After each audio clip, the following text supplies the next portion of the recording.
金の話、今日は動きが見えたのだ。それ、うちらの毎月に時期で来るじゃん。最低賃金1500円を2030年代前半に狙う話でしょ。そこから行くわ。政府は2030年代前半のできるだけ早く全国平均1500円を達成する方向で調整しているのだ。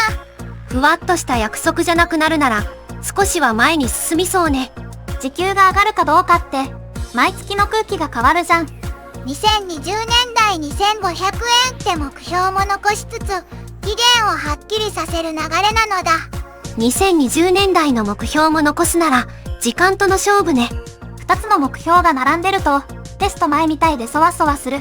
その例え雑なのに妙に伝わるのが腹立つわね。骨太の方針って政府の1年の大きい方針まとめみたいなものなのだ。そこに入るなら言葉だけで終わらせたくないはずよ。会社だけに任せず上げやすい空気を整える感じなんだよね。その通りなのだ。賃上げを事業者に丸投げせず環境も整える方向なのだ。店が無理して終わりじゃ困るものね。仕事のやり方も一緒に変えないと上げっぱなしで止まりそうだし。労働生産性も上げるって話なのだ。少ない時間でどれだけ進められるかってことなのだ。つまり時給と働き方をセットで見るのね。みんなは時給が上がるなら何が一番変わってほしい？コメントで教えて。次は富士と SBI の話なのだ。メディアの組み方が動くのだ。金融がテレビ側に入るのなかなか攻めてるわね。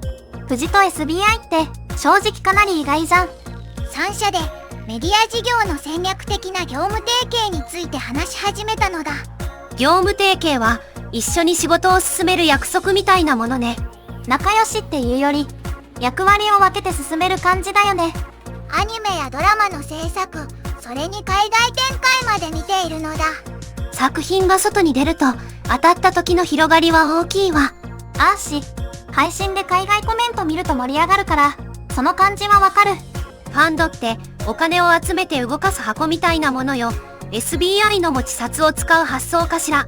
それに相手意に強い SBI と事業面でも組んでお金を稼ぐ力を上げたい考えなのだ。会社としては売り方まで変えたいってことね。不動産事業を切り離す検討も進んでるよね。外からは本業に絞るべきって声も出てる感じじゃん。都心のオフィスビルを持つ方を外して本業のメディアに寄せる流れなのだ。つまり何を残して何を手放すかかなりはっきりさせる局面ね。これがうまくいったらテレビの見方も作り方も変わりそうじゃん。次はドクターヘリの話なのだ。運休が増えていて心配なのだ。救急の手が止まるのはかなりきついわね。病院まで急ぐ場面で止まるとほんと困るじゃん。厚生労働省、つまり厚労省が来月中にも検討会を立ち上げるのだ。医療と航空と自治体が集まるなら現場の声は集めやすいはずよ。整備士不足って声があるなら飛ばす人だけじゃ足りないんだね。去年以降東京や関西などで運休が相次いのだ。飛べない日が増えると救急の計画も組みにくくなるわ。早く運ぶ手段が止まると助けに行くまでの時間が伸びちゃう感じだよね。財政的な支援も含めて国がどう支えるかが話の中心なのだ。期待があっても回す人がいないと動かないものね。見えないところが詰まると全部止まるのが怖いじゃん。上野大臣は現場の意見も聞きながら進めると言っていたのだ。こういう話は気合より仕組みが大事よ。みんななら救急の足を守るには何を優先すると思う？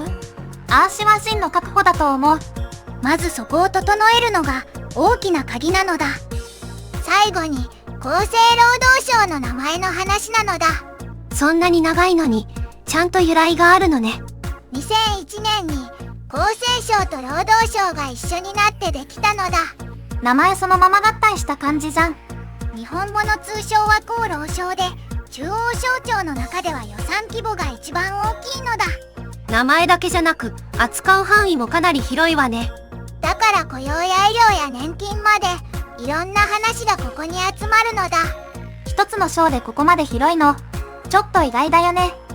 今日は働くお金、メディアの作り方、救急の足が全部つながって見えたのだ。概要欄にリンクもあるから気になったら見てみてね。コメントで一番引っかかった話を教えてね。また次回も一緒に見るのだ。